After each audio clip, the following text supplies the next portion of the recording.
The seaplane was off course. 20 minutes ago, the navigation systems had failed, and now Captain J.W. Wilson was piloting a descent through a storm. He should radio for help, but no one was supposed to know that they were up here tonight. Nothing was visible. His backup option was pissing away with the barrage of raindrops obscuring the windows and trailing off into the wind. If he could only see a strip of water where they could land, anchor the seaplane, and ride out the storm on the beach. A bolt of lightning lit up the sky outside the co-pilot's window. Thunder boomed as loud as if it were fed into the earphones the men were wearing.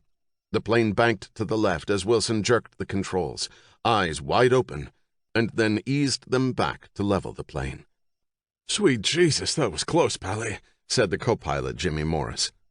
"Almost too close," Wilson said, taking a sip from a flask. The liquid burned on the way down. A little Jackie D to calm the nerves. He screwed the top back on and then placed the flask inside his flight jacket. Well, flight jacket was generous. It was a dirty parka with J.W. stitched on the breast and Captain stitched underneath.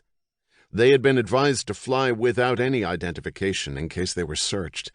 But Captain J.W. Wilson didn't give a shit. No jacket, no flight. No wallet, no flight. No flask, no flight. Why not? He was down to a pint a day. "We should start seeing water soon," Morris said, peering out the window. "There's no way we could still be over land." "And how would you know that, Jimmy boy? We haven't known where we were for the past 20 minutes. Wilson jerked his thumb toward the aft of the plane. "Bring the bags forward and have them ready in case we've got a ditch. I'm not showing up with nothing." Morris looked back at the black bags heaped on each other behind the back bench.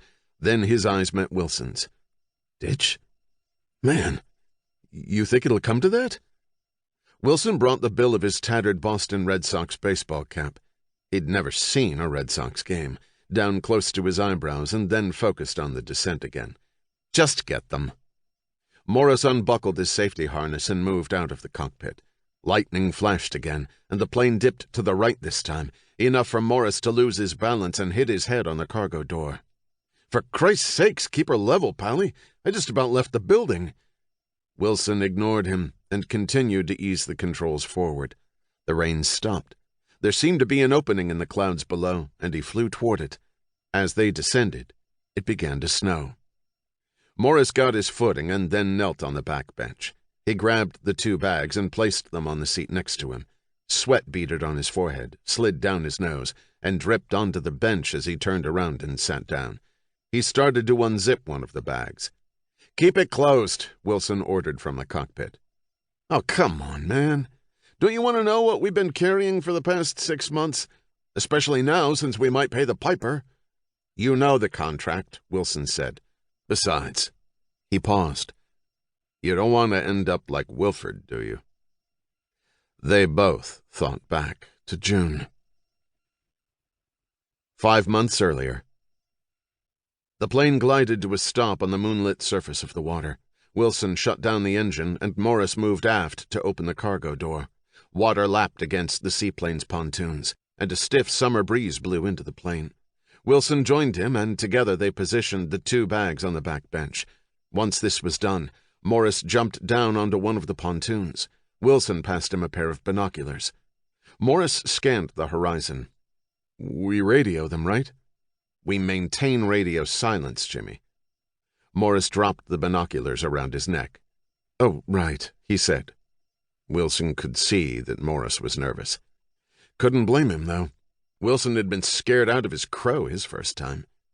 "Don't be asking any questions when they show up. Just pass the bags to the boat crew very carefully," said Wilson. "Then we get right back in the plane and head home." "Do we ever find out what's in the bags?" The binoculars were up again as Morris scanned for the boat. "Don't you listen?" Wilson said. "It's all part of the deal. The bags take off from Vancouver by truck, travel through Winnipeg, and end up at our seaplane dock in Lake of the Woods, where we load the bags and lake hop until we touch down here in Lake Superior. We deliver the bags. Don't say no fucking word to nobody."